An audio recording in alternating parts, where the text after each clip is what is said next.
Okay. Carpenter Ant story. It was 1999,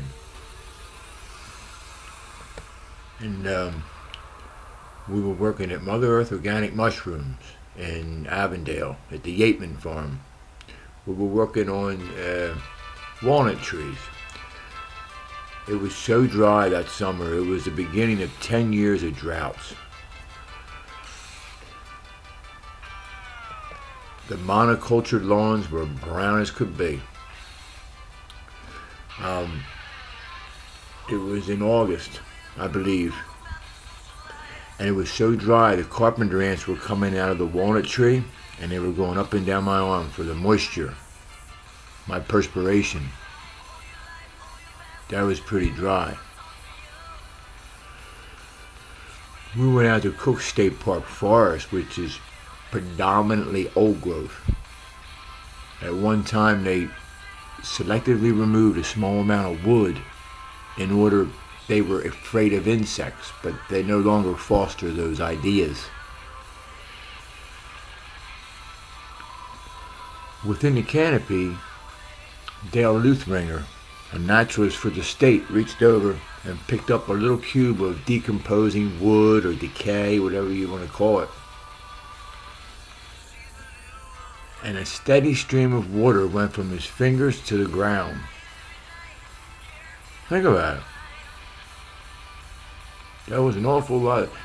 There was more water that came between his fingers to the ground than was coming out of my arm for perspiration.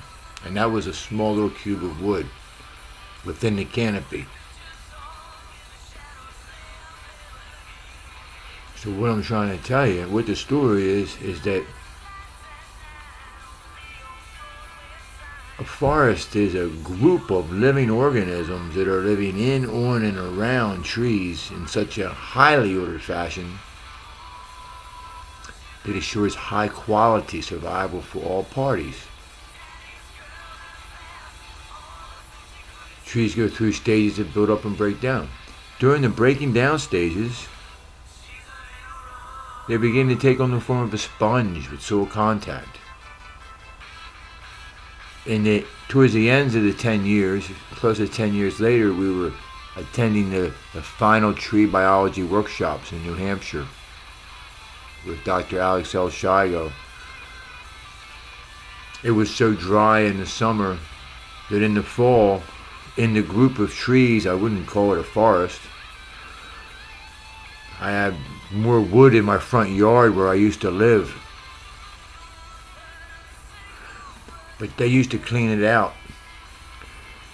Students from around the world couldn't find any non-woody roots to put under the microscopes. They were either aborted or they didn't form due to the dryness. But myself and another bloodhound, we went. I knew where there was one fallen tree that wasn't moved and cleaned up. People think when a tree falls, it's a signal for them to get moving and do something. Not always. You saw the tree was like a sponge, and it was just abundant with mycorrhizae, which is a bioindicator. The fungus portion of it, it's a root fungus.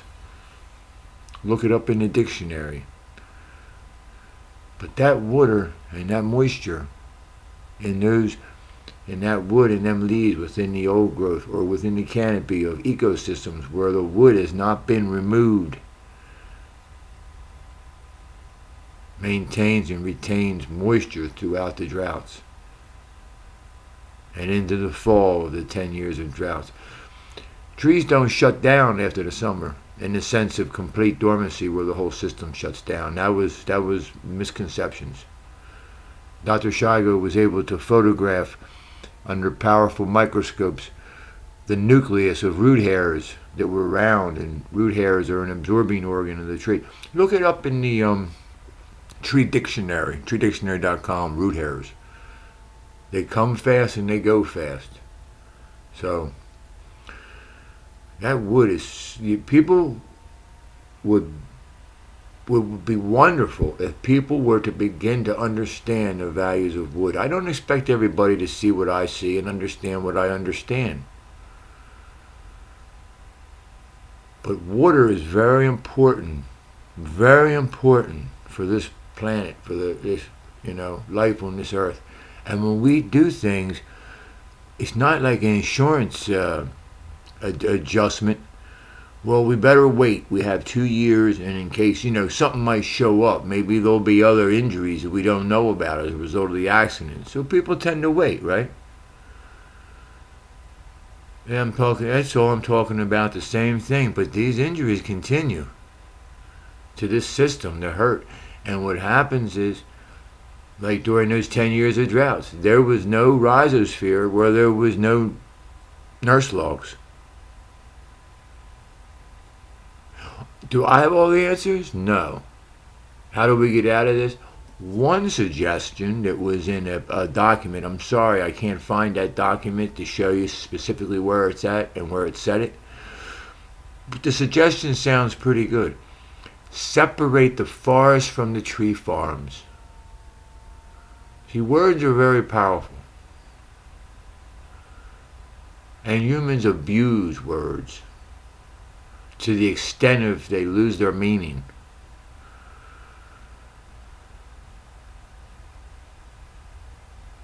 So, separating the forest from the tree farms. Think about it. It's okay to think.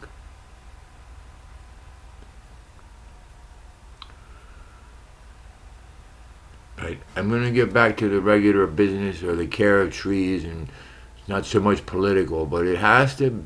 The tree care went from trying to get a thorough understanding of trees to psychiatry.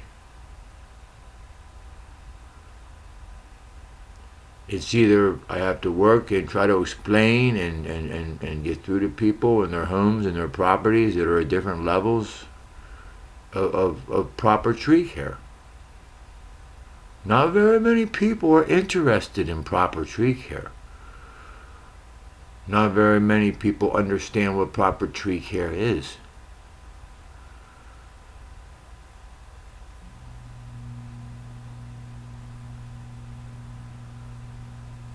Again, I don't have all the answers, but just cutting the wood out of the national forest because there's no reason. There's no reason. It's not necessary.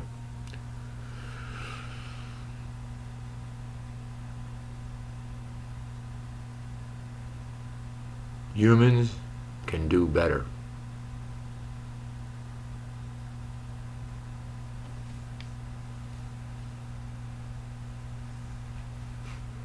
Thank you.